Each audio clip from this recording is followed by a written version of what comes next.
Swami Associates, Sri G. Natarajan, Senior Partner, Swami Associates, Sri M. Karthikeyan, Senior Partner, Swami Associates, Makarant, Junior Partner of Swami Associates, my colleagues, past presidents and participants of today's program, good evening to all of you. A great pleasure to welcome Sri S. J. Kumar and his team of officials and all of you for this webinar session. I'm quite sure that you're all safe and keeping good health. We're able to see a new J. Kumar with a new beard. It's nice. It looks nice on you. On 9th of August 2020, there was a webinar session on the topic inbound manufacturers addressed in the South India Chamber of Commerce, which I was also listening. And they were saying that not many people from South have opted for this because probably they did not know that this was available. And when they asked the department, they said most of the people have not opted in the South. That is why we are not given a session. So they should have given a session so that more people opt for it. There is an immediate revenue loss for them. So probably that is why they thought they are not give a session immediately. But I was seeing in the session and it was quite very good, sir. That a lot of advantages are there, except in one area when the dollar rates keep going up, we end up paying duty at slightly higher levels, but we pay only when we are selling the goods. So that is one of the topics of today, which will be handled by Sri G. Natarajan and Sri M. Karthikeyan.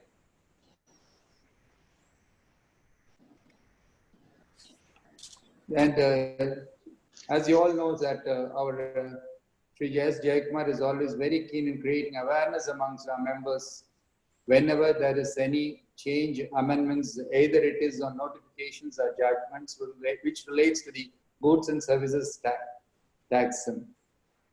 As far as Chamber is concerned, Sri S. Jayakumar is master to our members on GST issues.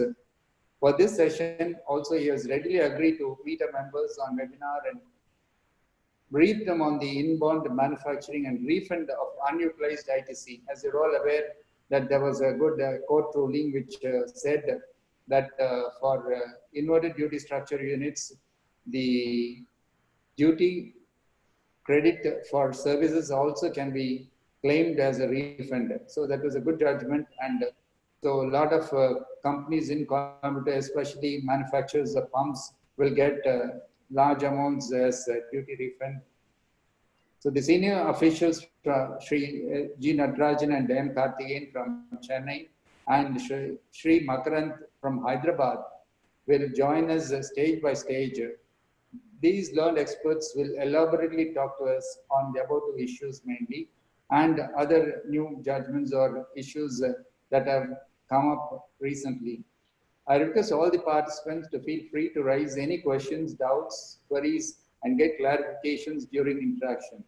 I'd like to mention a few words about our speakers, even though he's well known to all of you because he has been conducting sessions for the last 2 years, handholding us, or more than that, hand-holding us on GST right from the inception of GST. Sri S. Jayakumar is an advocate by profession, heads Swami Associates, a multi-locational legal firm with specialized focus on central excise, customs, service tax, GST, and allied laws. He is also better known for his exceptional skills for writing articles. Above all, he is a well-wisher of the chamber and chamber members. He is a very, very busy advocate, but still he always finds time for the chamber. And whenever we want a session, he's helping us conduct them. And he comes and gives us all the details that are required or all clarifications that are required on any matter on GST. Similarly, Sri G. Natarajan is an advocate by profession and senior partner.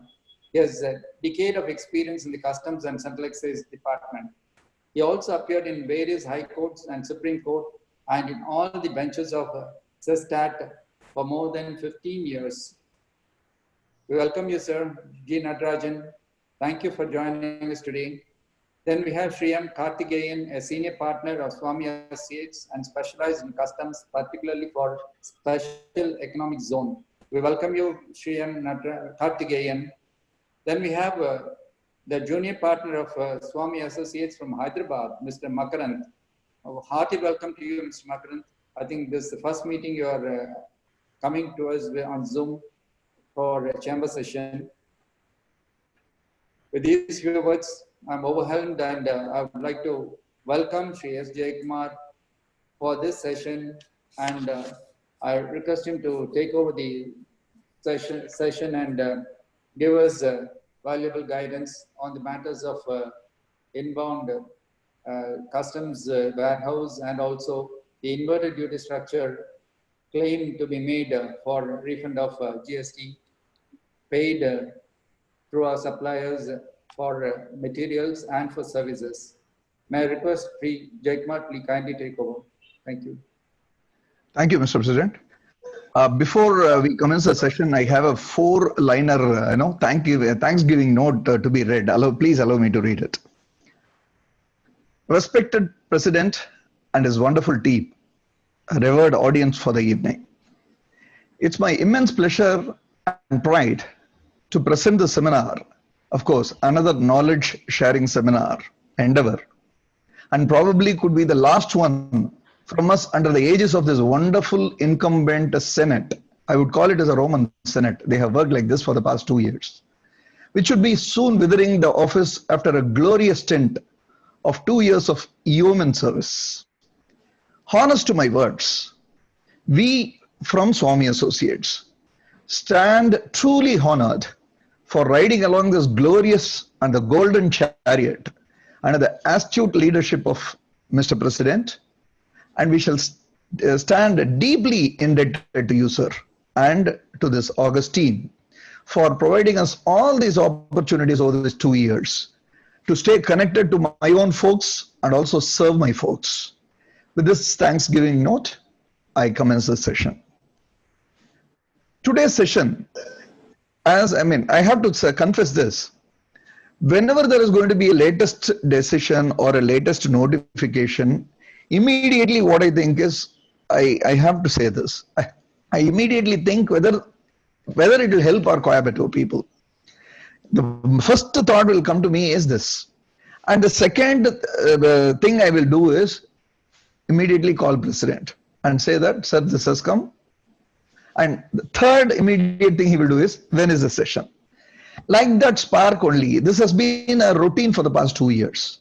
Like this, when two wonderful happenings happened. In fact, one is that, as rightly pointed out by the President, this inbound manufacture notification which came has not got its enough publicity, even among the, not only among the associations or chambers or the assessees, even among the consultants, even among the practitioners, it has not gained its popularity because we were not aware. It was a very silent notification, of course. In one of the webinars when we conducted in the Madras Tax Bar, where Natarajan, I think the president, the chairman of CBIC presented, he was very harping on this notification, and then we got to know that such a wonderful notification has come, which is a need of the hour, and immediately we thought that we should give this presentation to our chamber, to our members. This is the first one. And when I was thinking about that, there was immediately a wonderful judgment from the Gujarat High Court. Of late, Gujarat High Court is giving wonderful judgments, I have to tell you. Of course, brand equity is from Delhi. Otherwise, Gujarat is giving on ocean freight. So many wonderful judgments is giving. This is another very fine judgment, which we were all, praying for. Because initially the unutilized on the inverted tax structure on the unutilized in ITC, the refund was for both inputs and services. Suddenly the department came up with a guillotine and chopped off the input services. And not only that, they did it with the retrospective effect from 1/7/2017, which was a huge hit under the belly for many of the manufacturers, particularly, as President said, for the pump manufacturers. But this judgment has come on a right timing, a wonderful judgment. I'm not sure that this judgment is going to stay for long, but I wish and I pray it should. So with these two happenings in the cup, I thought immediately this should be served to my own folks at Coimbatore. And that's why I immediately approached President and he immediately agreed as ever. And I also requested two of my great senior partners, one Mr. Natarajan and Mr. Karthikeyan. Karthikeyan has two honors. One is that he's an expert in customs and on this inbound manufacture is all about customs. So he will be the right person to address all the queries which will be raised on that. So I invited him. He also agreed. Thanks to Natarajan and Karthik for that. And we are also staging one of our emerging junior partners, Makarant, who is going to be the future of our Swami Associates. And when we decided that we should launch him in a podium, I thought this is the most, I would say, in fact, I opened my innings in Coimbatore. When I started my profession long back, DB gave me the opportunity and my innings started here. And I had a reasonable success in that. So I wish all the luck this Coimbatore has given me shall also go to my dear Makarant, who will be joining from Hyderabad and presenting his first ever presentation on a dais. And thank you, President, and all the office members for giving us an opportunity. With this, I hand over the baton to Natarajan. The session will be like this. Initially, it will be first we'll address the inbound manufacture. The session will be taken by Natarajan. Then Karthik will jump in to answer if any. He will clarify that. Then we'll get into the second part, which is a very vital part. Makarant will address, will be speaking about, explaining about the judgment and the impact on that, on the ITC refund. And thereafter, the questions can be addressed by all of us. This is how we have packaged the session. With this, I hand over the baton to Natarajan. Over to you, Natarajan. Thank you. Very good evening to all of you, Chamber President, Office Bearers, and all the members and my colleagues. May the host, I request the screen sharing is showing as disabled. I request the host to kindly enable the screen sharing for me. Yeah, that has been done.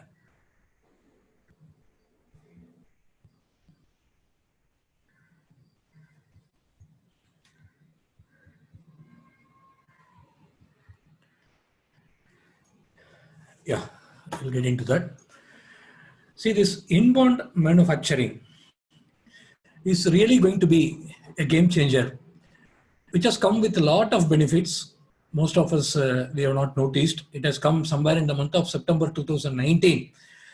And most of us have not noticed. Not only the people in the trade, the consultants, even the departmental people were also not much aware about this particular scheme.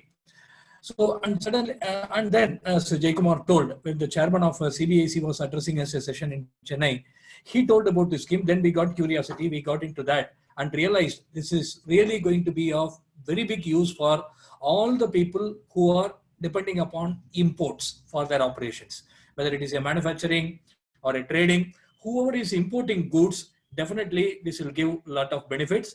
So we will just explain the features of the scheme. What are all the pros and cons? What are all the doubts that may emerge? We will just deal with that. The concept of warehousing is not new under the customs. Already there are various provisions. There is one provision, section 57, which deals with public bonded warehouses. A particular person like a central warehousing corporation, they will take a warehousing license and set up a warehouse in a particular place where all the importers can import the material, move it to that public bonded warehouse, keep it there for some time, and subsequently clear the goods by filing a bill of entry. This is public bonded warehouse. The concept is there, already there. Similarly, we can also get a private bonded warehouse. Instead of a common entity like CWC getting a warehouse license, suppose I am a pump manufacturing unit. I want to have my own. It's not appearing? Screen sharing. Natarajan sir, sorry for the interruption. Your screen is appearing, but you have to select the PPT. Yeah. So your folder screen is appearing. 1 minute.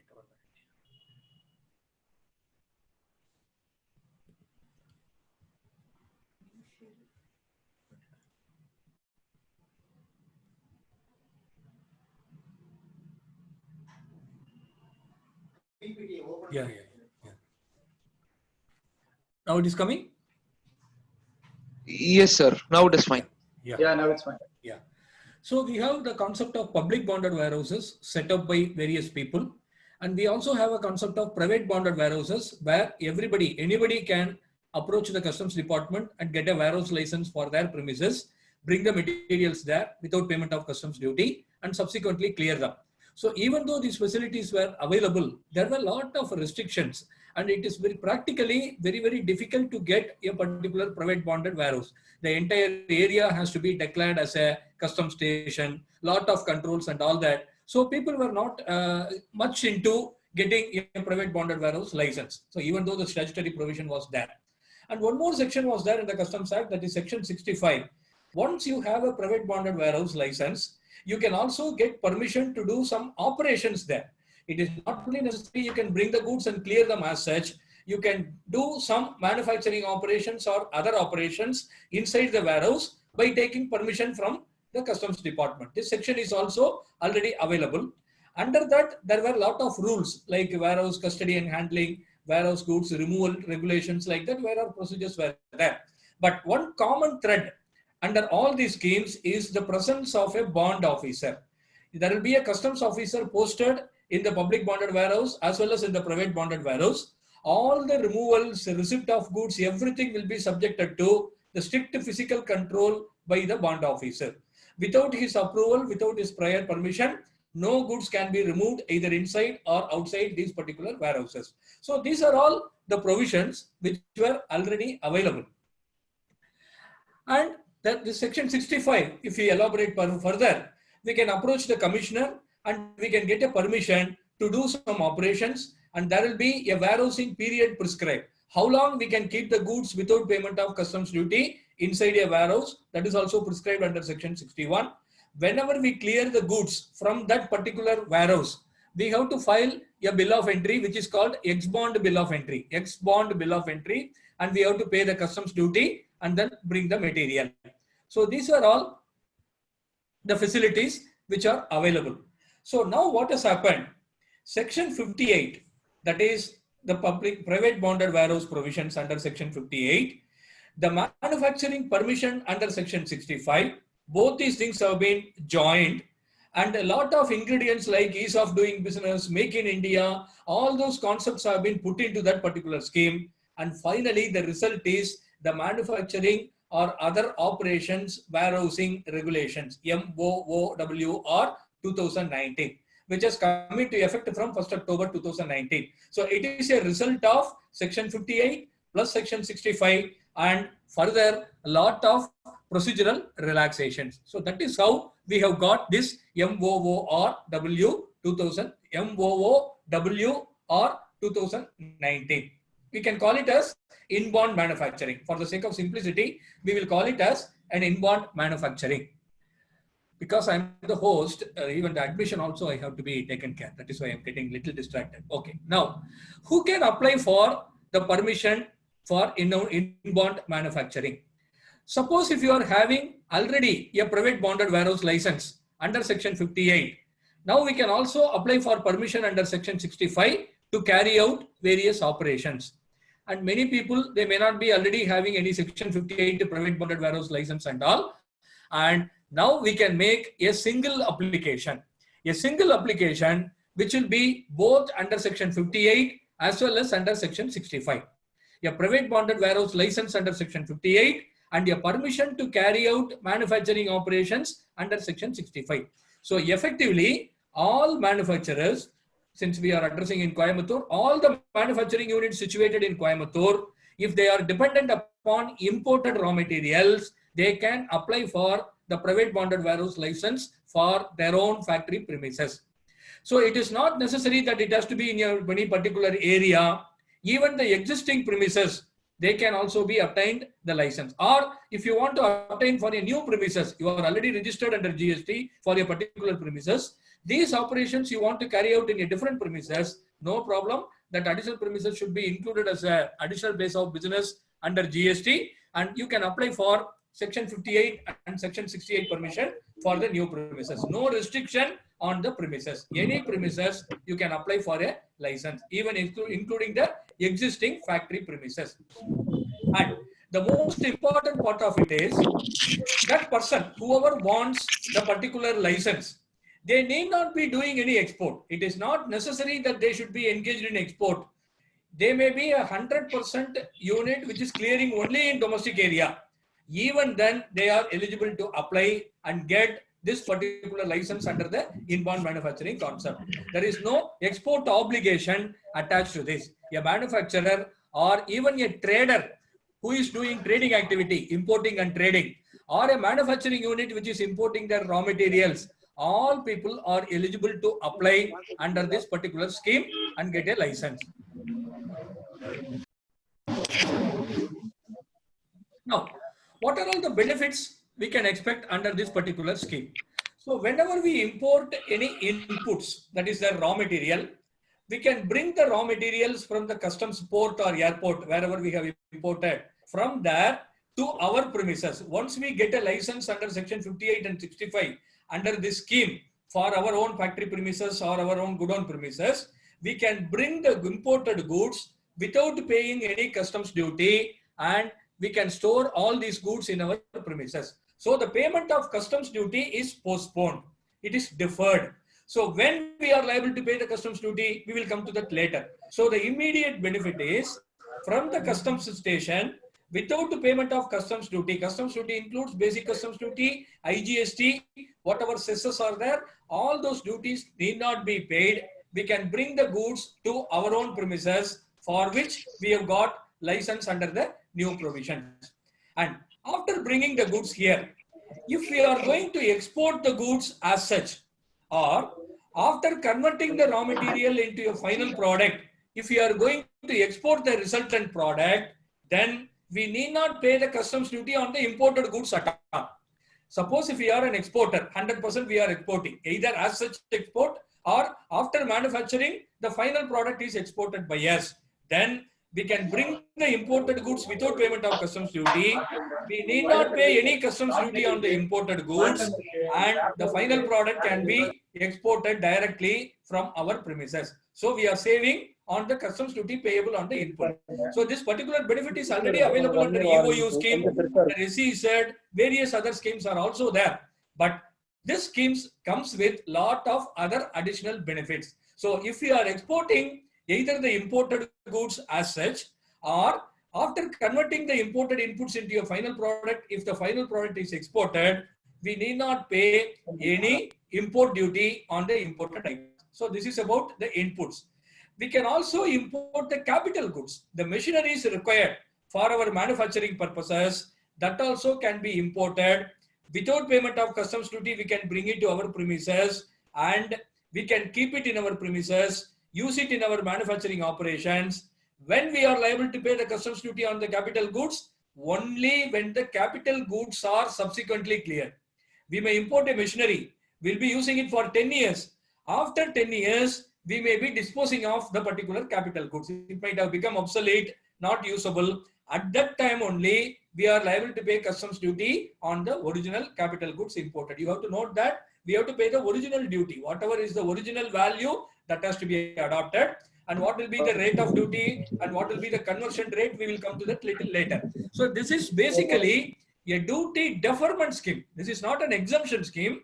The payment of customs duty, normally, once we file a bill of entry in the port, we are liable to pay customs duty on the imported goods. Under this scheme, the customs duty payment is deferred. Up to what period it is deferred, we are going to see. So this is capital goods can be imported, inputs can be imported.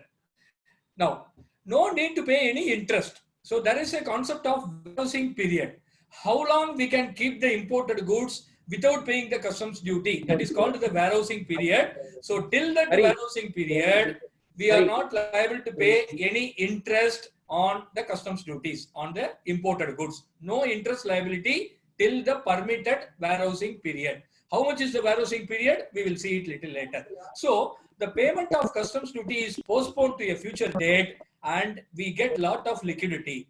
So earlier, whenever we import the goods, raw material, immediately we have to pay the customs duty. Bring it, use it in the manufacture, subsequently sell the goods, give normal credit to the debtors, and finally we will receive the sale proceeds. So the time gap between these two things may be several months, but now the customs duty payment is postponed indefinitely. How long? We are going to see that.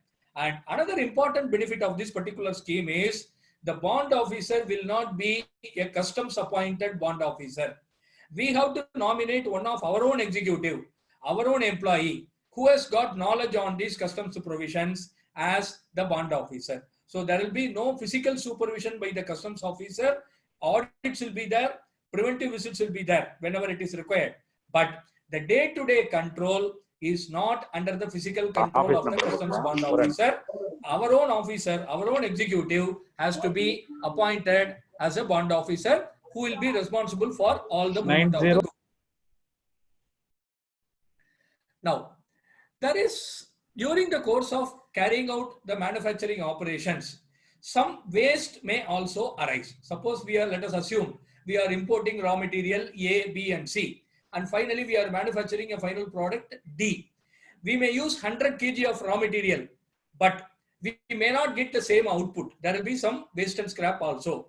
So under this scheme, so maybe we can come back to the treatment of waste also a little later after seeing the procedures. If I am not covering it, please remind me, we will come back to this. So now, what are all the procedures to go under this particular scheme? So we have to file an application in form Annexure A. We have to give a common application. If we don't have a permission under section 58, it will be a common application both under section 58 as well as under section 65. That Annexure A, we have to give that application to our jurisdictional commissioner. The commissioner of customs, we have to give it. And we have to maintain proper records for the receipt of goods, how they are used, how they are converted into the final product, and proper records in form Annexure B. The Annexure B is also prescribed under that circular. So in the same form, we have to maintain the records. Computerized records have to be maintained. Then we have to execute a bond with the customs department in form Annexure C. It is called a triple duty bond, which means we have to estimate how much of goods we will be importing over a period of 1 year and how much will be the duty amount involved on that. 3 times the duty involved, we have to execute a bond.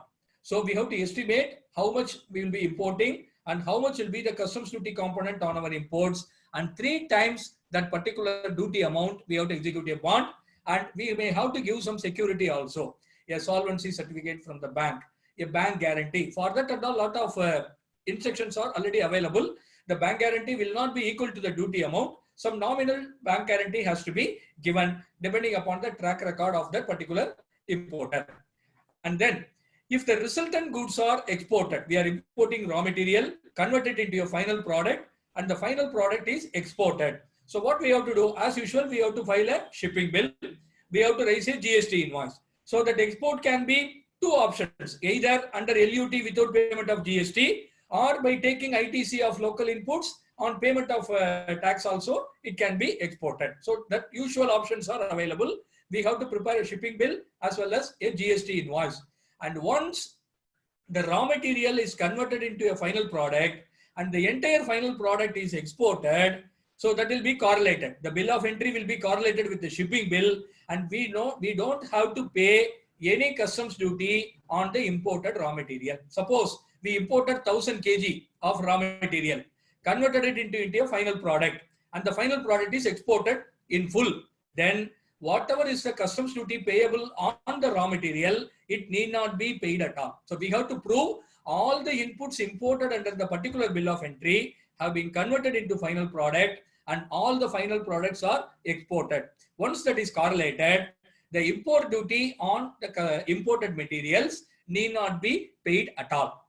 Now, if the resultant goods are cleared for domestic consumption, we are not doing export, or we do both. We do both export as well as domestic clearances. Then for sale of the goods domestically, we have to prepare a GST invoice. It is quite normal. We have to prepare a GST invoice.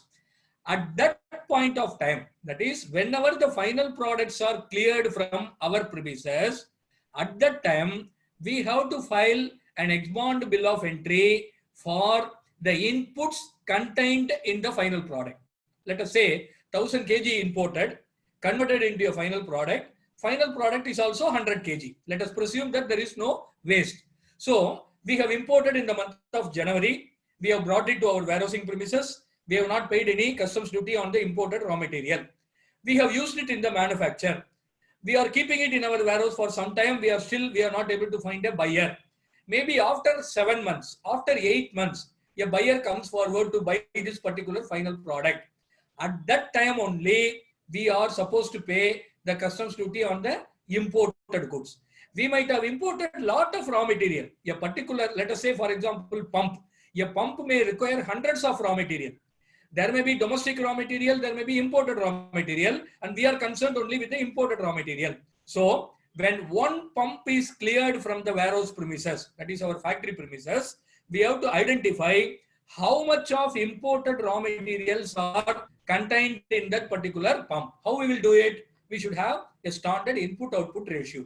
We have to inform the department what is the input-output ratio for our particular final product. Under the foreign trade policy, already the CION norms are available.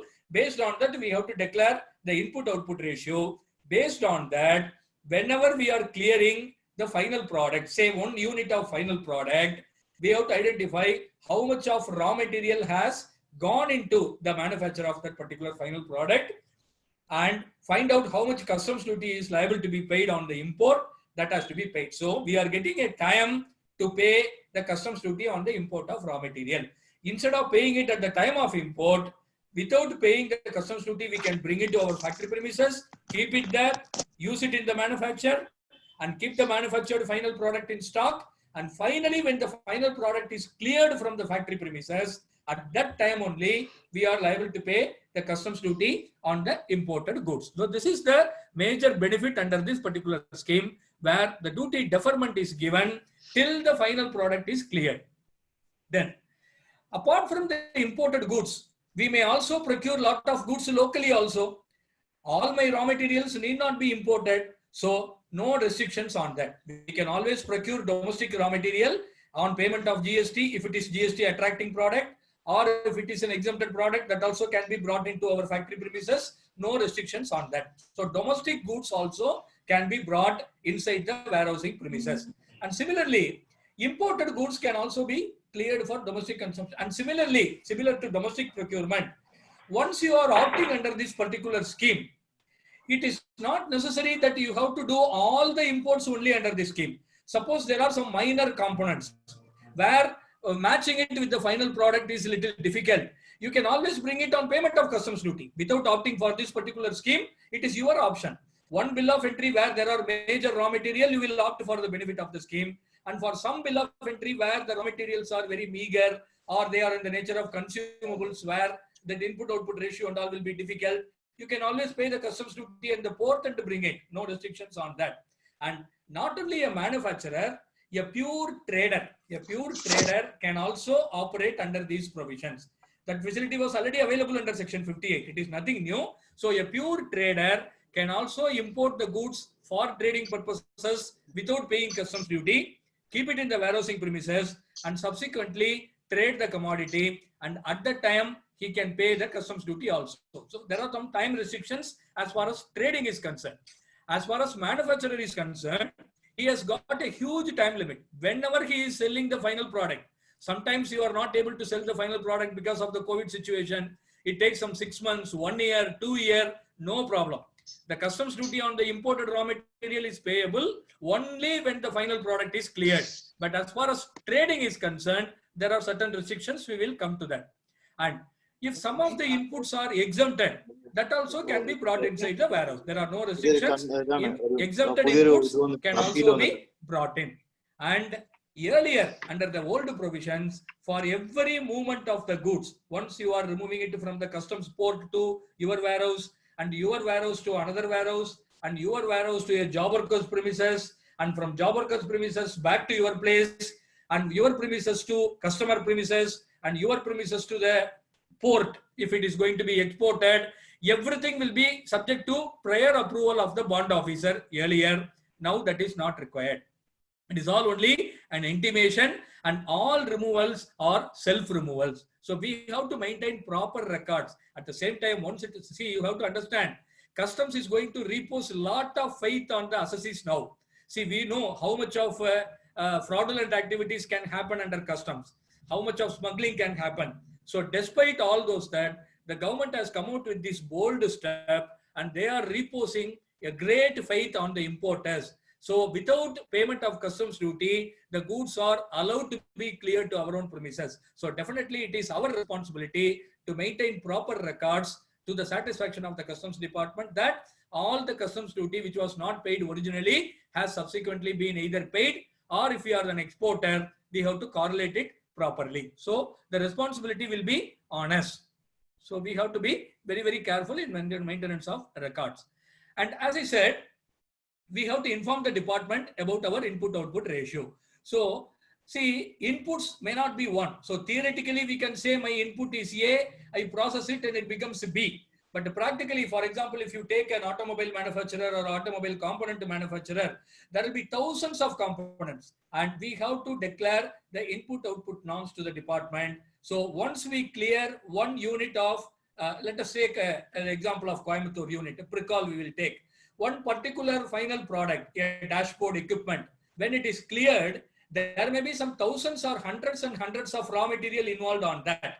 So we should know when one particular equipment is cleared, how much raw materials have gone into that, out of that how much are imported, and on that imported component, how much is the customs duty which we are liable to pay now. So that kind of records have to be maintained, and we get the duty deferment benefit. And we should have our own warehouse keeper. We have to nominate our employee as a warehouse keeper. We should keep a proper board. This is a customs bonded warehouse. Enga area ulla varada. So andha madri we have to keep a board on the premises, and all our stores records have to be maintained in computer, and there should be proper security available in the premises. And the premises need not be a closed premises, lock and key, fence irukano. There are no such special restrictions. The premises, whatever is required for your own safety, that are sufficient. See, sometimes if you are dealing with some very big raw material like iron and sheet and all, it can be even an open premises also. Or if you take the case of a big manufacturing premises like a cement factory or a sugar factory, it will not be a closed factory premises. On all those things, the department cannot object. Our own premises, there should be proper security measure. Entry and exit should be there. There should be some attendance records maintained. So once customs officers may come and verify whether the premises is having enough safety precautions. So otherwise, there are no restrictions. You need not earmark one particular area. You can declare the entire factory premises as a warehouse area, and there are no specific enclosures required. The entire area can be declared as a warehousing station. Now, once the goods are transported from the customs port up to our factory, from the customs port to our factory, that movement will be under an one-time lock. The customs department will place an OTL. There is a special seal available with a unique serial number and all that. The container will be locked with that OTL. And once the goods are received in our premises, we have to see whether the OTL is intact. If it is damaged, we should not open it. Immediately, we have to inform the customs department. If the OTL is proper, we have to make an endorsement in the bill of entry and the transport documents that the bond officer, that our self-nominated bond officer should endorse that the OTL was intact and I have inwarded all the material. So like that, entry should be made in the bill of entry and the transport documents. And Form B, earlier we saw Annexure A is the application form and Annexure B is the records to be maintained. So in the records, we have to make an entry about the receipt of goods. After that, any movement of the goods, we can send the goods for job work purpose or to any other warehouse you can transfer. All those movements have to be properly entered in the record. Form B record, every movement of the goods has to be entered in the record. So people, whoever is using SAP and other software platforms, you have to modify your records in line with that Form B. So that has to be done. And there should be a return in Form B. That is only for the traders. Whoever is doing trading activity under this warehousing premises, they are supposed to file a monthly return. Even earlier also, the same monthly return has to be filed. But in case of manufacturers, there is no need for any filing of return. Once you maintain the records in Annexure B, that itself is sufficient. For traders, the monthly return is required. Now, the important question is, how long I can keep the goods without payment of customs duties? That is called the warehousing period. For capital goods, we have a long warehousing period. Normally, when we import some capital goods, we will be using it continuously in the manufacturing operations till the capital goods become obsolete or outdated. So, till such time, we need not pay customs duty on the imported capital goods. It's a very, very bold measure. See how much of a revenue the government will be foregoing on account of this. Almost all import of capital goods as if it has been exempted now. There is no export obligation. You can be a complete 100% manufacturer selling the goods only for domestic market. Still, you can import the capital goods without payment of customs duty, bring it to your premises, use it, and only when the capital goods are subsequently cleared, maybe after 5 years, 6 years, at that time, on the original value, you have to pay the customs duty. On the original, not on the written down value and all, on the original import value, you have to pay customs duty. Till such time, the payment of customs duty on imported capital goods is deferred. It gives a lot of liquidity to our organization. So capital goods, the warehousing period is till the capital goods themselves are cleared from our factory premises. Till such time, we do not pay any customs duty on the imported capital goods. And coming to inputs, the notification says till their consumption or clearance from the warehouse. So the word consumption may create some problem. So when the inputs can be said to be consumed, once we put it in the manufacturing line, it is as good as consumed. But they have clarified it in the circular. Only when the final product is cleared, the liability to pay customs duty arises. So that has been made clear by the circular. So import the raw material, bring it to our warehouse premises, that is the factory premises, keep it as long as it is required, use it in the manufacturing operation, and finally, when the manufactured goods are cleared, at that time, we have to pay duty on the imported inputs, the customs duty, which was not paid at the time of import. We will call it as, maybe we can call it as a parent duty. So whatever is the parent customs duty payable on the imported imports, we are liable to pay that only when the final product is cleared. So it may not be one-to-one. See, for example, we might have imported 1000 kg of raw material, 1000 kg of raw material, bring it to our factory premises, use it in the manufacturing operation. And using that, we have manufactured 1000 units of final product. Let us assume 1000 numbers of final product manufactured out of 1000 kg of raw material. So when on the first day, we are clearing 10 units of final product. First day, we are clearing 10 units. So we have to pay customs duty for 10 kg of raw material. After 10 days, another 100 units are cleared. At that time, we have to pay customs duty for the 100 kg of the raw material. So like that, we have to correlate between the inverted inputs and the final products being cleared. Now coming to trading, if you are a trader, you may be a pure trader or you may be a manufacturer. Apart from importing the inputs for using in manufacturing operations, you may also do some trading, either same goods or different goods. So in case of traded goods, the warehousing period is 1 year. You can keep the goods for 1 year, but the interest liability will start after the expiry of 90 days. So now the question will arise, I'm a manufacturer. Let us say I'm an automobile manufacturer. I import certain goods. I use it for my manufacturing operation. The same item, let us say a two-wheeler manufacturer, let us say TVS. TVS is importing various raw material. They are using it in manufacturing the two-wheeler. At the same time, those items may go for spare market also, which is trading. But when you are importing, we don't know whether this particular item is going to be used in our manufacturing operation or in our trading operation. We may not be able to identify at that because the material is common. Say for example, a rear view mirror. We have imported 1000. We have brought it to our premises. under in-bond scheme. And out of the 1,000, how much will be used in manufacturing and how much will be cleared for spare market at that particular point, we may not know. Let us assume after 90 days, after the 90 days of interest-free period, if some of the imported rear view mirrors are cleared for trading purpose, whether interest is liable to be paid, this aspect is not clear. But in our view, when the original intention is for manufacturing purposes, that should be given the benefit. Only for pure traders or certain goods are identified only for trading purpose. We are not at all using it for manufacturing purpose, only for trading purpose. Only for such type of goods, this restriction of 1 year and the interest-free period of 90 days should apply.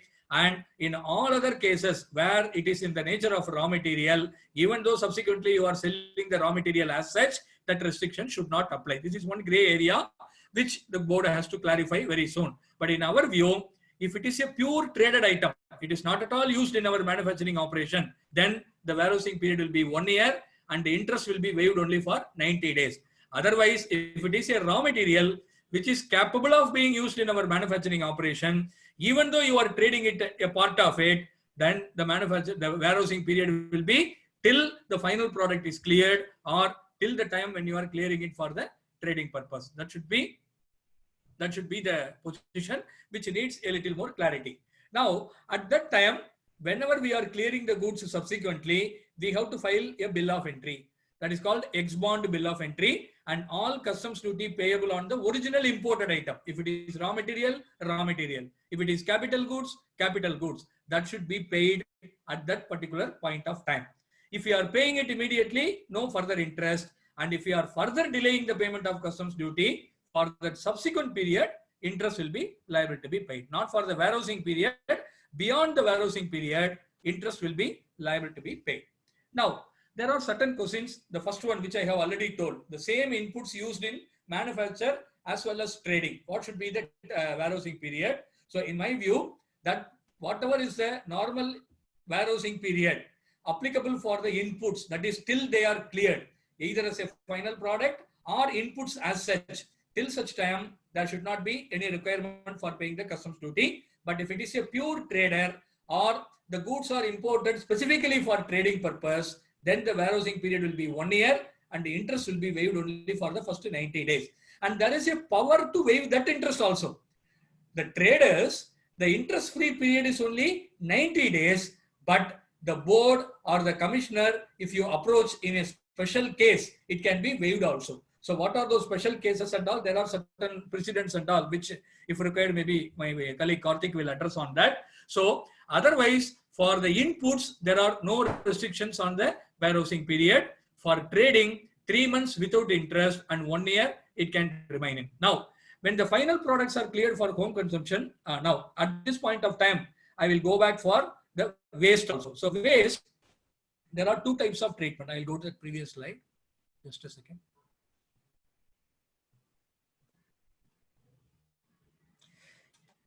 Yes. Let us assume I am an exporter as well as I am clearing for my domestic product, domestic market. So whatever waste is arising, that final product in the manufacturing operation can be cleared home consumption or can be exported. So first we will deal with the home consumption part of it. Whenever the manufactured product is cleared in domestic market, the waste attributable to that particular manufacturer. Let us take an example. 1000 kg raw material I have imported. I have done manufacturing process. I have got 900 kg of my final product. The remaining 100 kg is in the form of waste.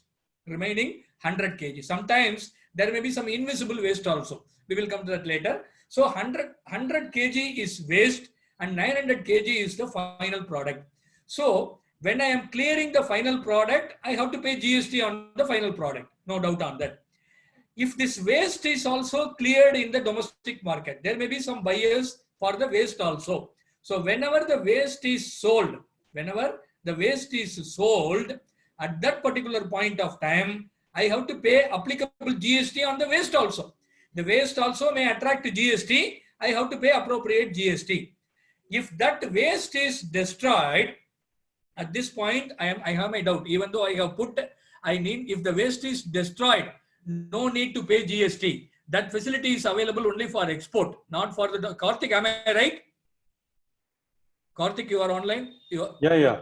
Yeah. So this particular line of the slide is not correct. So whenever the final product is cleared for home consumption, any waste attributable to that particular final product, when I am clearing it, I have to pay GST, and I should also pay corresponding import duty. In my given example, I'll correct it next. Yeah. Like this. For wherever you are exporting. No, export I am yet to come. Export I am yet to come. This is only home consumption. Only okay, home done. consumption. Yeah. Shall I proceed? Yeah, please. Yeah. So please follow me. 1000 kg of raw materials are imported. I use it in manufacture. I get a final product which is 900 kg. The remaining 100 kg has become waste. That 900 kg final product I sell in local market. I have to pay GST. No doubt on that. This 100 kg waste, if I am selling it locally, if it is attracting GST, I have to pay GST on waste also. No problem. But apart from that, when I am clearing my final product 900 kg, I have to pay customs duty on 100 kg of the 1000 kg of the raw material imported by me, because for manufacturing 900 kg, I have used 100 kg of the raw material. So when I clear 900 kg of the final product, I have to pay customs duty for the entire 1000 kg raw material imported by me.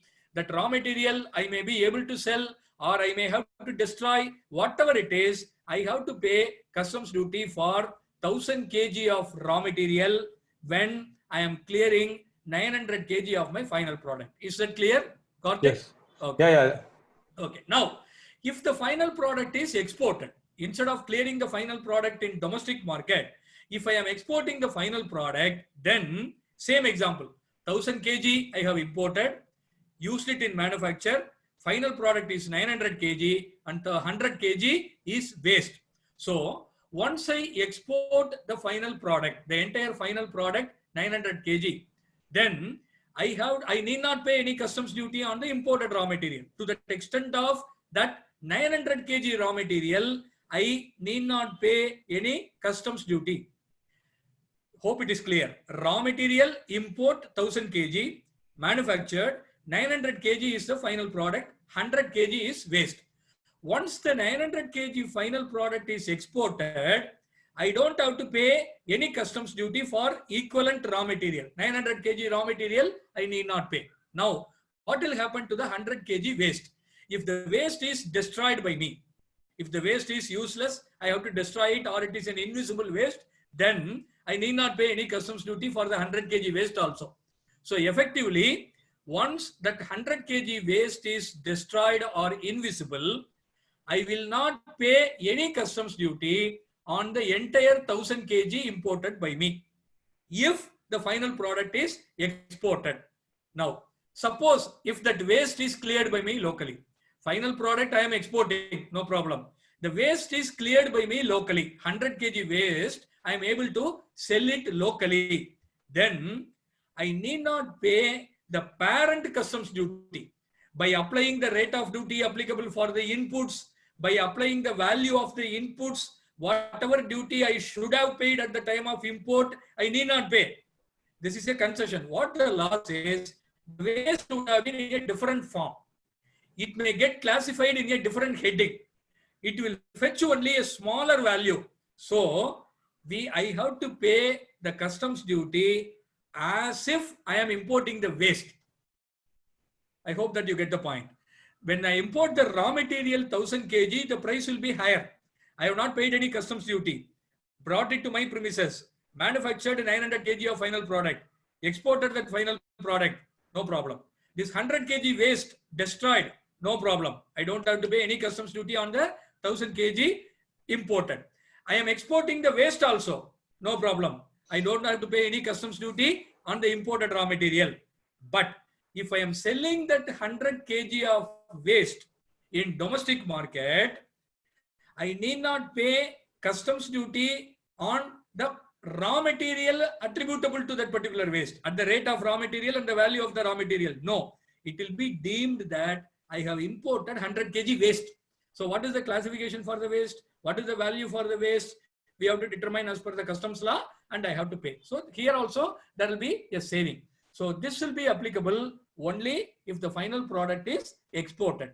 When it is domestically cleared, we are liable to pay all customs duty on the entire quantity of the raw material which has gone into the mine. Now, if we just tabulate it in this form, let us assume there are two raw materials, raw material A, raw material B. We put it together, we manufacture a final product X. And during that process, a waste emerges, W, waste emerges. Now, this final product X may either be exported or it may be cleared locally. So if it is exported, what I have to do?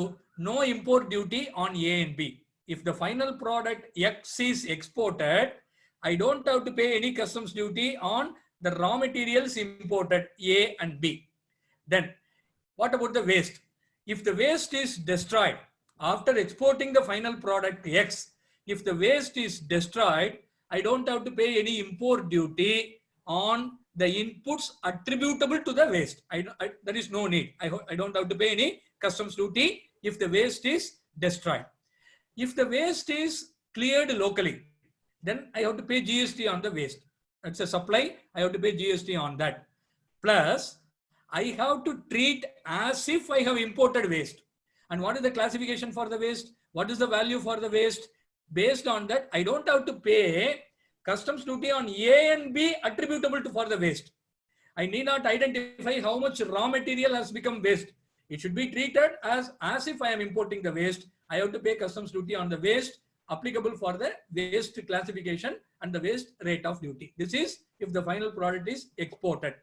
If the final product is cleared domestically, I are making home consumption, then import duty on A and B should be paid. Whenever the X is sold, I have to pay customs duty on imported goods A and B, including the raw material attributable to the waste. In our given example, 1000 kg import, 900 kg final product, and 100 kg waste and waste arises. Once I am clearing that final product in domestic market, 900 kg, I have to pay customs duty for the entire 1000 kg imported by me. Now, when I am selling X in domestic market, whatever is the GST payable and applicable, I have to pay. It's a supply, I have to pay. And if the waste is destroyed, in case the final product is cleared for home consumption, waste is destroyed, still I have to pay customs duty for the waste. The raw material A and B contained in waste, I have to pay customs duty. But I need not pay any GST on the waste because it is not supplied. So this is what is all about this particular inbound manufacturing scheme. So as I said, a pure 100% person who is clearing only locally, no export, they are also eligible to avail the benefit of the scheme. It is basically a deferment scheme. It is not an exemption scheme. Customs duty is deferred for a longer period. This will give lot of liquidity. And next you may ask, already there is something called the EOU. And what is the difference between this scheme and the EOU? Both looks to be similar. There also I will be importing without payment of duty. All this looks similar. Is it not a old wine packed in a new bottle and given? You may ask. But still there is lot of difference. If you can call EOU as a wedding, I'm giving the example of your own Coimbatore wedding, the famous celebrity wedding. So if in EOU can be compared to a wedding, and inbound manufacturing can be a convenient live-in relationship. See how under EOU, there is a commitment to export. We have to export. The unit itself is called only a 100% export-oriented unit. Subsequently, all that has been diluted. DTA is also permitted. All those things have come. But basically, there should be a commitment to export. Under inbound scheme, no commitment. And there is an obligation to get a net foreign exchange earning. Your import value and export value, the export value should be more. There should be a net foreign exchange earning under EOU. There is no such obligation under inbound scheme. Trading is not permitted under EOU. You have to necessarily carry out manufacturing operations or any other operations. But under inbound scheme, Even pure trading is also permitted under the ex-bond scheme. And coming out is always complicated in a wedding. But in living relationship, you just shake the hand and come out. So like that, coming out is also very easy under this particular in-bond scheme. You can surrender the license. There is no renewal of license. That also I should have told earlier. There is no concept of renewal of license. Once you get a license, till you surrender or till it is cancelled by the department for some violation, that license will continue, and you can surrender the license and come out by paying customs duty for all the materials on hand. So these are all the basic differences between the EOU scheme and the in-bond manufacturing. So with that, this scheme has come to give a boost to the Make in India campaign, and the government is also actively promoting this particular scheme. In fact, last week, the Minister of State for Finance has also addressed a meeting. So like that, I also request all of you to kindly consider and try. You cannot, if at all it is going to be feasible for you, it will give a lot of liquidity for you. Definitely you can also opt for it. Practically, we may encounter a lot of problems. There may be a lot of questions asked because it is new for everybody. But still, definitely it is a very, very interesting and beneficial scheme for all the people who are dependent on their imports. With that, from my part, I am closing the presentation. And now, whatever questions you have on this particular aspect, that will be addressed by my colleague Karthikeyan. Now the floor is open for questions on this particular aspect, in-bond scheme.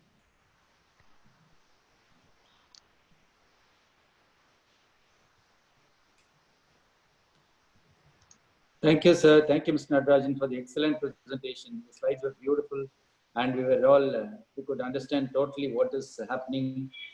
Let me start with a few doubts. What I had was, what will be the duty payment once the duty structure for that product changes? Like sometimes on China, we put anti-dumping duty or something like that. Is it going to affect, number one? And second is, if there is, the rate of exchange, of course, the rate of exchange keeps fluctuating. So if the rate of exchange goes up by another 20%, so what do? We end up paying 20% more? These two are the initial questions. No, sir, there are two issues here. With regard to value, the value is taken as if it is declared Karthik, in the video is in-bond not bill. coming. Karthik, your video is not coming. Sir, Yes. you when you import, you will file an in-bond bill of entry. That is called warehousing bill of entry. There you have to declare your value. The rate of foreign exchange that is prevalent on that day will be taken into account and your value will be assessed. After that, your value will not be touched at all.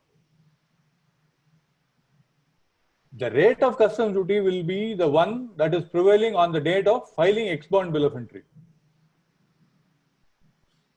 So, as you said, if there is a levy of anti-dumping duty or any other duties on the date of filing ex-bond bill of entry, probably that will also apply. You mean to say that the risk on account of fluctuating foreign currency rates will not have an impact? Will not have an exchange impact. rate will be on the original date of import, right? That's Exactly. what Yeah, if foreign exchange rate is relevant only for valuation, and value is as declared in the original in-bond bill of entry. Thank you, sir. That's nice. That is good. And for traders, sir, there are certain items they are importing, and if certain products become obsolete, is there any safeguards for that? Is there, or it is the material of that the duty has to be paid as per the bill of lading? No, even if it becomes obsolete, they cannot hold the stock for long. For traders, the warehousing period is limited to only 1 year. 1 year, yes. On expiry of 1 year, whether you make a supply or not, you are liable to pay the duty liability based on the rate of duty prevailing on that expiry date. Thank you, sir. Thank you. So participants, any further questions? Anybody wants to ask some questions? You're welcome. Once I have a question. Suppose if an association wants to import certain materials required by the members, they can apply. Can they apply and import certain materials for the use of the members? So say Codicea. Codicea is intending to import in bulk and sell it to their members. Will they come under a trading category, and will it be beneficial to those such of those associations which they can make use for smaller SMEs for their requirements? Yeah, it will be a normal trading warehousing only. Codicia can set up a private bonded warehouse. They can import in bulk, hold the materials with them, and give it in piecemeal to various industries. But Codicia will not be undertaking any manufacturing operation. So it will be a normal trading warehouse. You will have a limited benefit of holding the stocks for only 1 year, and your interest-free period will be only first 90 days. Okay. And is there any restriction on country-wise imports? Now that China No, is sir. being on the talk now. Unless otherwise barred in specific for everybody. For warehousing alone, there is no specific bar at all. All countries are permitted. Oh, thank you. Karthik, even I have a query. See, from the Codicia angle, what CSK asked, you said manufacture, they will become pure traders. What is the difference between a manufacturer and a trading? See, where is the definition going to be drawn from? Are we going to take it from the STL or the Central Excise No, Act? in fact, the rules, act itself is such that manufacture and other operations. It need not be real full manufacture. So if I'm going to change the packing also, I can claim that it is going to be an operation and still claim that get out of that 1 year bar from the trading. Yes. Okay. Even affixing a label can also be a process. Yeah, imported by Codicia, imported. Why Codicia? We'll call Chamber. And I only president can say that. Sir, one more so query. any operation, right? Sir, Okay. Hi, sir. Sir, can you hear me? Yes, sir. Yeah. Yes, sir. Yeah, sir. One query. I'm from Keynes Technology in Mysore. Yeah. Like my query is like, see, we are importing goods for manufacturing purpose only, and we are exporting also. Okay. But for some cases, whatever the raw material we import, we'll transfer to, like, stock transfer will be happening to our other units. To other units. Okay. Stock transfer will be happening to other units. So in that case, whether we'll get the benefit, or we'll be considered, we are only, like, we are not holding it, we are transferring to our units. So whether it will affect us or not. Now this warehousing permission is given only for a particular premises. Okay. So once you set up this warehouse in Chennai, and if you start moving it to any other unit, which is not a bonded warehouse, then it is an issue. You will have to pay duty only and then clear. In other words, get a warehousing license for that place also. Oh, that okay. Then it will be a warehouse to warehouse transfer. You don't have to pay. So only after date we are holding only, it will be applicable for us. Yes. You can clear to another warehouse. They are also licensed under these provisions.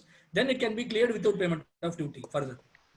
Karthik, what about job work? Can we take away for job work and bring it back? This is a clarification expected. Nothing is mentioned anywhere except in the form prescribed for accounts. They very clearly say what is the material sent to job worker, what is the material returned from job worker. So based on the form, we are of the opinion that you are entitled to clear to job worker. But in black and white, there is nothing coming up. Oh, okay. Sir, shall we move to the next session on the most wanted? Yes, sir. Let's go, sir. Yes. Now, let me invite, first my thanks to Natarajan and Karthik. In fact, this is the first time I'm also listening to this lecture. So thanks for enriching all of us. And now let us move on to the second very important, based on the Gujarat High Court decision. I invite Makarand, called AKA Mac. Over to you, Mac, and all the best. You are addressing one of the, blessed, I would say, one of the best and the blessed forum. All the best to you. Over to you. Thank you, sir. Am I audible, sir? Yeah, you are. Very good evening to all the members of the chamber, respected president and members. In fact, before I begin, when I first came to Coimbatore and I met JK sir, the first place he took me to was the chamber, and he introduced me a few people there. So that was my first view of Coimbatore itself. And now getting into the judgment, the Gujarat High Court has been on a roll, as sir has already said, and is giving many various judgments in GST. And one of this is the VKC footsteps judgment. What this judgment is about is that it led Rule 89 Clause 5 prescribed a particular formula to calculate refund amount, and the Gujarat High Court decided upon it. If we can just move to the next slide, I will explain further. So, Section 54 Clause 3, as we can see on the screen, this is the act that relates to a refund. If we can just read the act, Clause 3 says, subject to the provisions of subsection 10, a registered person may claim refund of any unutilized input tax credit at the end of any tax period. And the proviso says that provided that no refund of unutilized input tax credit shall be allowed in cases other than, and then it gives two exceptions. The first one, it's not necessary for us, that those are exports. The second one, if I read it out, it says where the credit has accumulated on account of rate of tax of inputs being higher than rate of tax on output supplies. Now, this scenario, in a nutshell, it's called inverted duty structure. So, if we can just see the act once again, it says refund of any unutilized input tax credit, and where the rate of, when your rate of inputs are higher than rate of outputs, you have essentially what happens is, in your ledger you will be stuck with certain credit. How much ever you manufacture, because your inputs are higher, you will be stuck with a certain amount of credit. If you can just move to the next slide, I'll explain it in a more clear way. So what is inverted duty structure? As we have seen in the previous slide, Section 54 subclause 3 subclause 2 gives us refund of it, and an inverted duty structure is basically where your inputs cost you higher, the tax on your inputs is higher than your output. Now I have given a very basic calculation here. Suppose let's take the petitioners in the case itself. They are manufacturers of footwear. So they were getting leather and polyol, etc. And they were getting it for a rate of 18%. And they would, if they had bought it for 100 rupees, they would have gotten an ITC of 18 rupees. You're not audible back. I think audio has been muted. Is it audible, sir? Yeah, now it is. Now it is. Yeah. Okay, I'll just start. So what an inverted duty structure, as I have already explained, is where your inputs are accumulating because you get them on a higher rate more than your outputs. So if we can just see the slide itself, if I buy something at for 100 rupees at 18%, I get an ITC of 18 rupees. But even after doing my own manufacturing and my own addition, even for a higher price, but the rate of tax on my manufactured good is just 5%, then I'll be left with an ITC accumulation of 8 rupees. And now what happens is, over a period of time, this just keeps accumulating in your account and you can't use it anywhere. So GST is basically the main identity of GST. When they are formulating it itself, they said this is a destination based tax. Only the final consumer will will bear the incident of tax. So, and this particular structure where your rate of tax on inputs is higher was an anomaly to the GST what they were designing. So the parliament had decided where the rate of inputs are higher, they will refund the amount. And if you just go to the next section, the next slide, please. So section 54 subclause 3 gives you a refund when your inputs are higher than output. But the rule prescribes the procedure. Now here is where the entire problem arose, because Rule 89 subclause 5 was amended.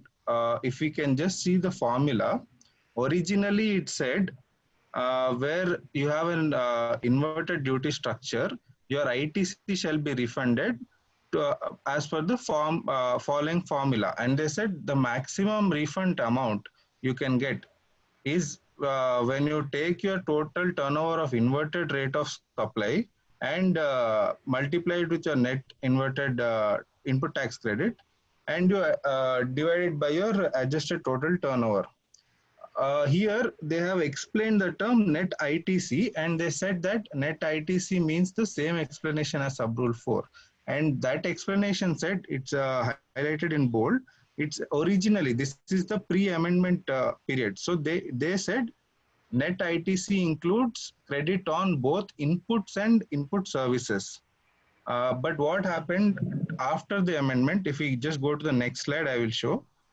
We will also remember this formula. I will give you a practical example also in the end. That will make it even more clearer. So the main problem arose when the department decided to amend this Rule 89 subclause 5.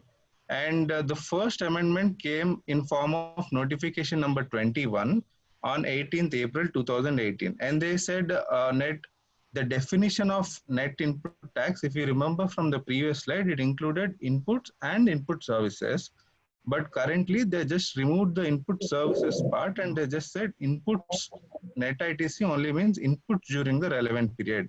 And then after 2 months after it, they have given another notification saying that this amendment of ITC, the definition, it will be there with effect from 1st July 2017. So in effect, they have removed your they have removed input services from your net ITC from the day of GST, from the day GST started itself. And this creates the problem because many business owners, everyone, they decide on how to run their business on what their taxation scenario is. And suddenly if the department comes and says, this part we won't allow, it creates a cash flow problem for many businesses. And if you just go to the next slide, the department had given a clarification on as to why they have given, why they have amended the definition of net ITC. And this is also, this circular is also majority of the department's contentions before the Honorable High Court also. These are what they said. They said that net ITC includes inputs, and they said that section 2 subclause 59, which are the definition sections, it says that inputs are only goods, and there is nowhere it is defined that services or anything else can be included in the term inputs. And therefore they said that to get the rules in line with the act, we have just removed input services. There is nothing wrong in doing this. We are just streamlining the entire structure of the act so that the parliament itself never intended to give input services. That was an anomaly. And now by basing on these two amendments, we are setting the record straight. And if we can go to the next slide, please. Yes. So these were the main arguments before the court, and the court decided that the main arguments of the department was that the parliament never intended to give refund on input services. Therefore, they have gotten the amendment. But the petitioners have said that if we see the section, it says refund of any unutilized input tax credit. They use the term any unutilized input tax credit, and they have gone into the definitions, and they said that the court has held that unutilized input tax credit means credit of inputs. And when they see the definition, again, inputs includes both goods and services.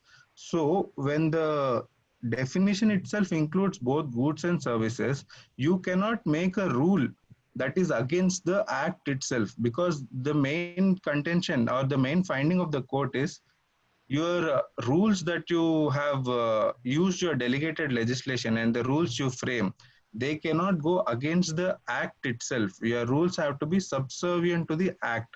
And therefore, the court has held that Rule 89 subclause 5, the amended portion, is ultra vires, and they have gotten input services into the definition again.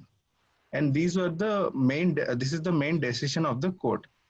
If you just can go to the next slide. So yes, as I told earlier, we will just see a small example on how to calculate your refund, maximum refund as per the amended provisions and now after the Gujarat High Court's decision. So if we remember, the refund entitlement formula prescribed that you had to divide your total turnover of inverted rate profits and then divide it with your total turnover in the tax period. Okay, and originally if we see the formula in serial number 7, it says serial number 4. 4 is ITC availed on inputs. But after the High Court's decision, you can take ITC on both inputs and input services. So, as per the original provisions, you have to divide number 2 by number 1, and you would get a total of you would only get to take total of 6 lakhs as your inputs. But now after the Gujarat decision, you would be allowed to take 8 lakhs as your inputs, and because you can also add your input services, therefore your maximum refund entitlement amount will also include the input services amount, and totally originally you are only allowed to get 50,000 refund, and now because of the Gujarat High Court decision, you are allowed to get 1,50,000. Therefore, this decision has brought a major relief to the many petitioners and also many SSCs, because now it lets you take a higher refund and it also lets you take the refund of your input services as well. And now coming to the final slide, these are just our thoughts basically on what we think of the issue. So now, now that the High Court, Honorable High Court has held that you can claim refund on your input services as well, what happens in real life? What can we file a refund claim? Because originally the judgment was only for petitioners and it was given by the Gujarat High Court. So the first issues we have before us are the limitation to file this refund claim. So as per the Act itself, refund claim, the maximum time you can file a refund claim is within 2 years of the tax period, correct? And this decision came on 24/7/2020. And if you can see 2017-18 tax period, the last date for that would be, if you take 2 years, it will be 31st March 2020. Now again, due to COVID-19 pandemic and all, the government has given certain, the government has passed an ordinance by the Honorable President, which had extended the limitation to 31st August 2020 for all tax related purposes. So now the main issue is, are we hit by limitation for 2017-18 period?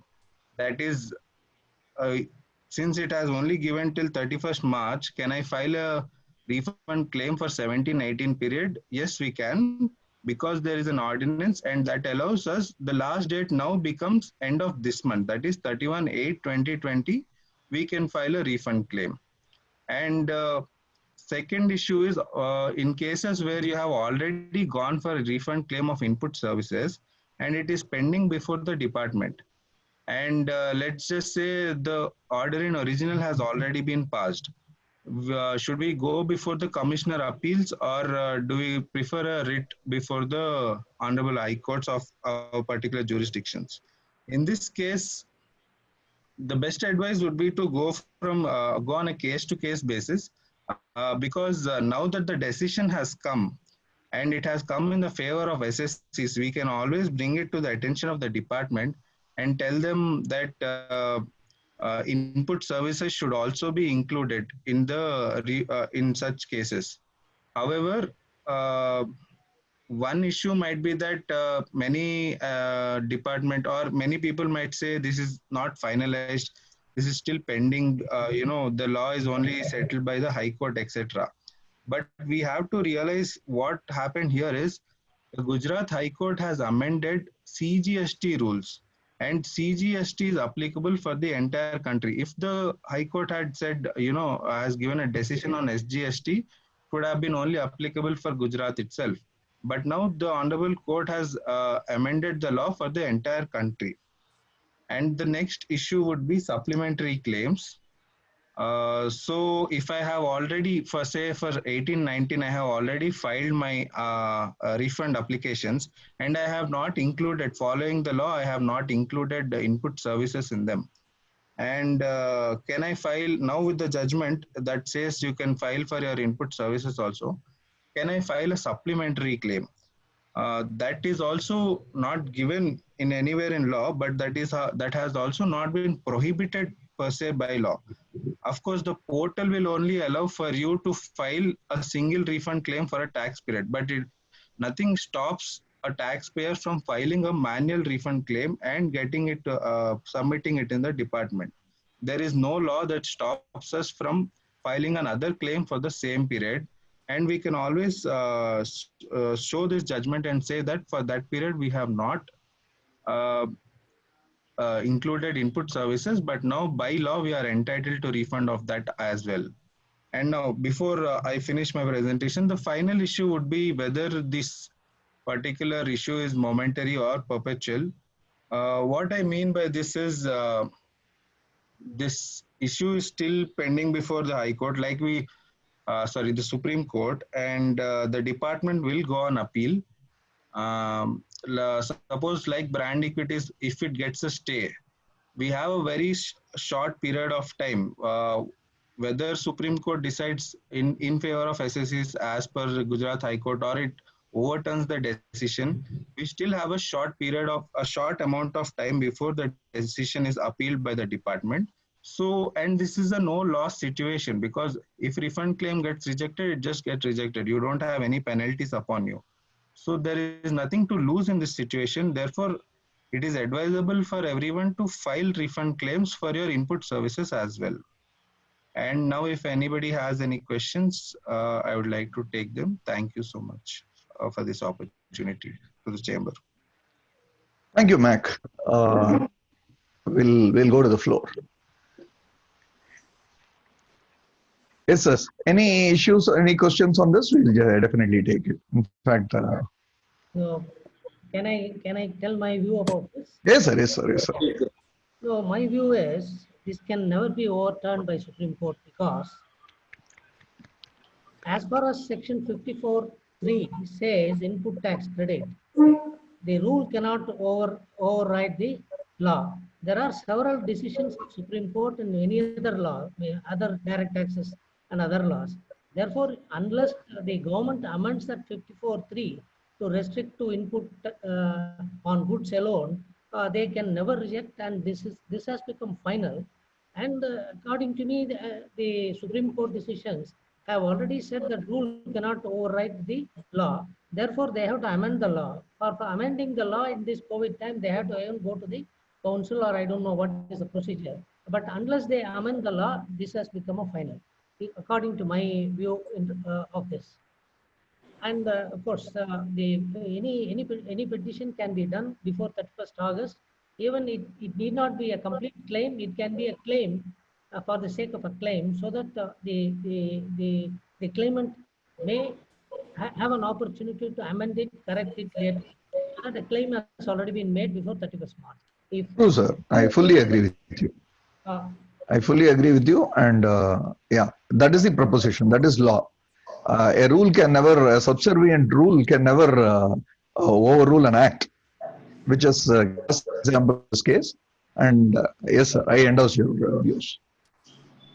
Just to supplement your views, if the refund on input services or the inverted duty structure is just given by the government as a facility because there is an anomaly in GST, and if the government wants, it can take it away. There is nothing illegal in it, but they have to do it, as you have said, with an amendment to the act. They cannot bring in a rule or use delegated legislation to take away a right that has given to you by virtue of the act. So if the government wants, it has to amend only the act, and even that has to be within constitutional limits. Yes, sir. Any other questions? No, sir, we are all very happy to note that the inverted duty structure, that's mainly for pump industry, will also be benefited by this. So, In fact, I have to put it on record that President has been saying this from day one. When the restriction came, he was saying that this has to be taken out and this will be taken out. He even asked us, why can't you file a writ and do that? Because this is not correct. And all the pump industries, engineering industries will be hit if this is going to come. So this is a victory to your, what to say, yes. Without position, going to court, we didn't go to court. to your proposition, sir. Yes, sir. Sir, excuse me. Good evening, sir. I am Senthil Kumar from Supertech Industries. Yes, regarding this inverted credit, we have under 3 headings. One is Tran 1, whatever was available at the time prior to the July 17. And next is capital goods, whatever we purchased on capital goods. Third one is this services. So out of this, we have to claim only for the services, sir, or how it is?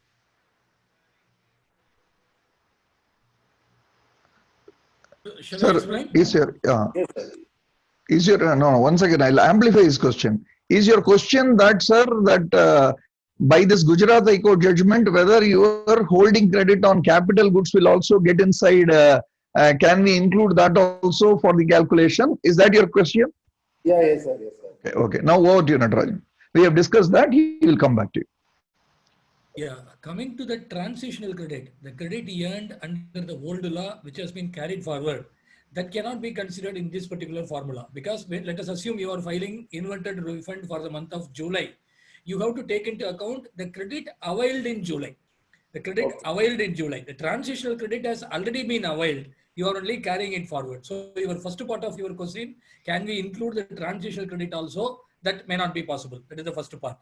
And secondly, you are having 3 types of credit: input, capital goods, and input services. All along, we have been talking only about input and input services. Originally, both were allowed, and subsequently, they amended the rule. They restricted with retrospective effect. Now, court says input service is available. But all along, the capital goods part is totally silent. The capital goods part is totally silent. But if you apply the ratio of the Gujarat High Court judgment, what Gujarat High Court judgment says, section 54 says, input tax credit, which is accumulating because of a inverted duty rate, it shall be refunded. What is input tax credit? There is a definition. It includes everything. Input service, capital goods, everything is part of input tax credit. So the rationale of the Gujarat High Court judgment, which is only in the context of input service, because in that case, they fought only for input services. They have not fought for capital goods credit. But the same logic can be extended and argued for capital goods also. It can be argued technically, legally, we can definitely say that the same logic should be applied to capital goods also. So legally, we are correct. But practically, if you see, this inverted refund itself is just 3 years old. We never had this earlier. Even under excise regime also, there were inverted rate, credit will accumulate, nothing can be done. No refund mechanism. Because GST is a consumption-based value-added tax, only the value addition should be taxed.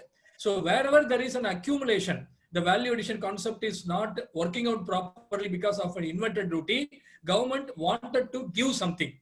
When they wanted to give something, fortunately for us and unfortunately for the government, they used the word input tax credit. If they have originally planned that only input tax credit pertaining to inputs, it would have been better for the government and bad for us. But fortunately for us, they have used this word. But once we try to stretch it even to capital goods, legally we are entitled. Going by the present provisions, we can very much argue. But if we stretch it too far, the government may also have a rethink, because retrospective amendment we have seen so much under GST, transitional credit.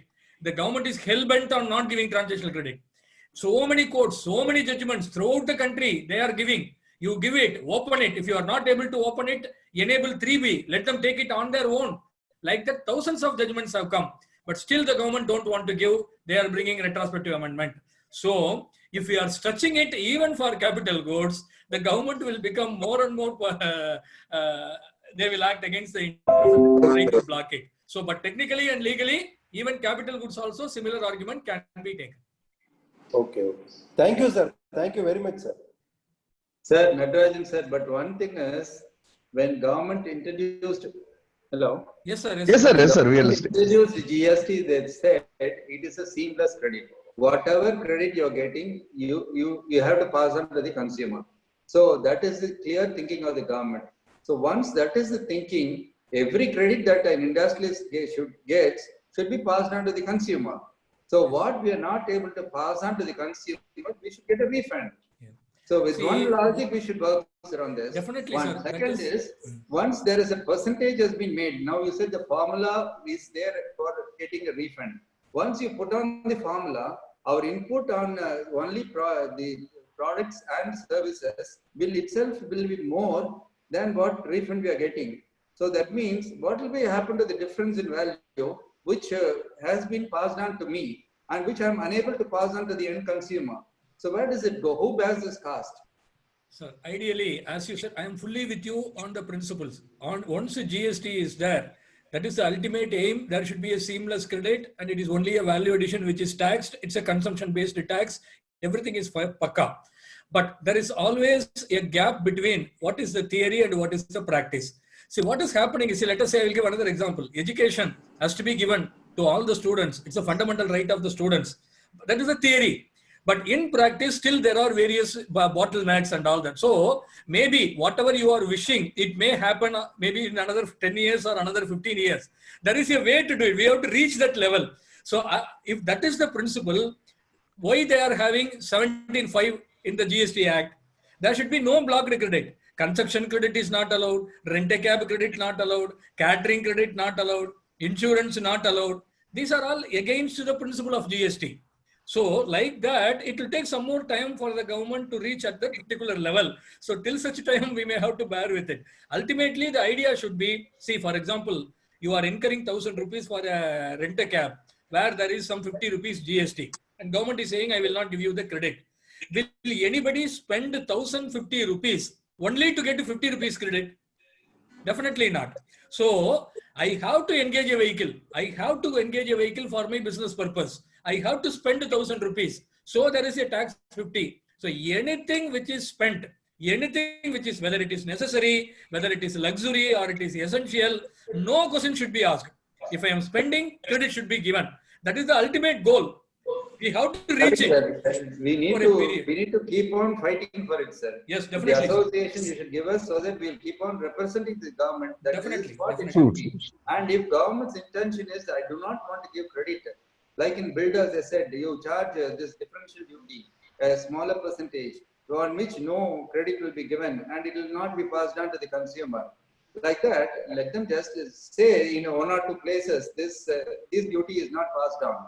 That is okay, but they cannot have a rule saying that everything should be passed on and then keep on giving hindrances to the manufacturers or the users or the middlemen who are collecting tax and paying to the government. We're all, in that sense, we are manufacturers and traders are middlemen here. Definitely. We collect tax and pay to the department. What is our role? And why are we penalized for doing that? You are right, sir. You are right. We have to work for it. Sir, for the floor is open, sir. Any further questions?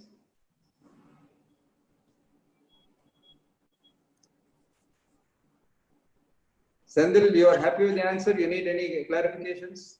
No, sir, extremely happy, sir. No problem, sir. Thanks a lot for Chamber, sir, for organizing such a wonderful program. And they had given the message was given very clearly in both the things. Thank you, Mr. Sindhu. No, these are incentives we take it. These are our incentives, which keep us, going. Thank you. Thanks for the nice words. Particularly in the present scenario where the industry is struggling, on this kind of release, if it is getting, it is a great relief. Great relief, yes, sir. Great relief for all of us. Thank you. Shall we close the session, sir? Because it is going to be 6:45. We are already 1 hour 45 minutes. CSK, you have any value additions? No, sir. Yes, sir. No, With this, sir. yes, sir. Over to you, President. We are closing the floor. We would like to thank you, sir, for all the nice words that you told about our team. Thank you, office bearers.